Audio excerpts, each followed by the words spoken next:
Corruption in South Africa includes the private use of public resources, bribery and improper favoritism. The 2017 Transparency International Corruption Perceptions Index assigned South Africa an index of 43 out of 100, ranking South Africa 71 out of 180 countries.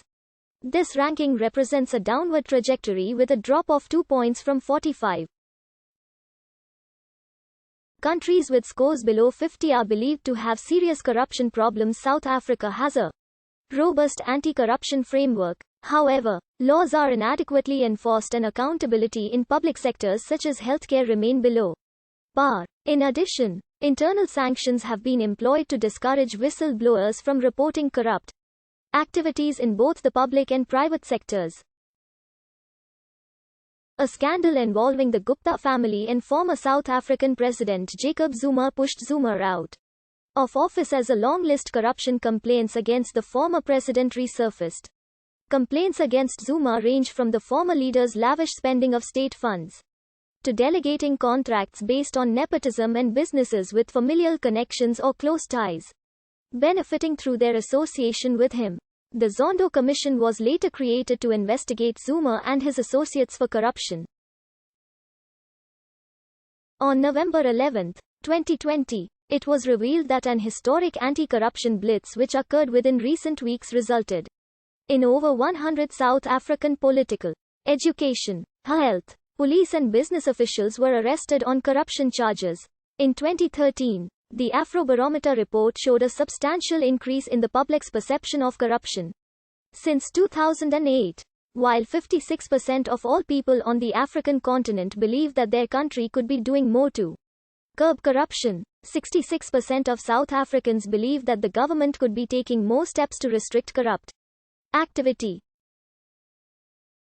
South Africans' experience of first-hand corruption ranks among the least on a first-hand basis in Africa. At one stage only 15% of South Africans admit to having paid a bribe. The average percentage of all Africans having paid a bribe to government officials was around 30%. Between 2011 and 2015, approval of the electorate of former President J.G. Zuma had halved to 36% due to reports of corruption and inadequate leadership. The majority of South Africans believe that various branches of government should oversee other branches of government's work. Around a quarter of South Africans feel they should be allowed to be responsible for holding elected representatives and leaders accountable. Apartheid, a system of discrimination and segregation on racial grounds, dominated the ideology and political system in South Africa from 1948 to 1994. This system, which intentionally excluded non-Afrikaners from civil service jobs, government positions, and politics entirely, came to an end in 1994 when the African National Congress headed by Nelson Mandela conducted negotiations with the South African government at the time. Before the abolition of apartheid, civil service was a pervasive medium for rent-seeking and the preferential treatment of Afrikaners. Policies favoring Afrikaner cultural and educational systems, the awarding of government contracts to Afrikaner businesses and the funding of parastatal Afrikaner organizations was a common phenomenon during the era of apartheid.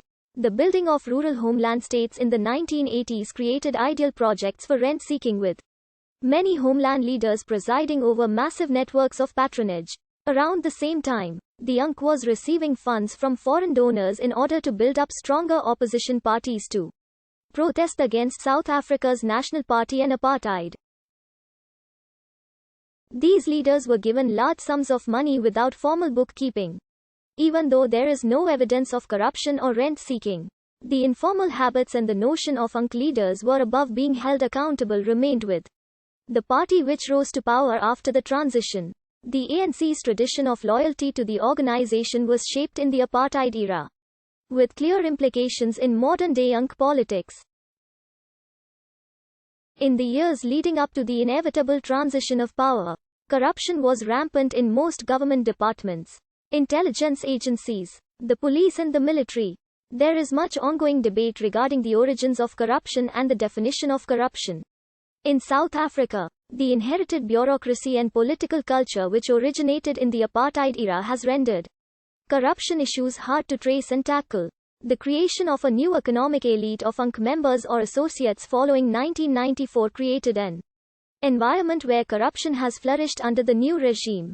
Both the new and old political order created their own types of corruption, benefiting those in their inner circles. Although forms of endemic corruption were passed on to the new order since 1994, new forms of corruption have emerged, adding new layers of theft from the state's purse. Although South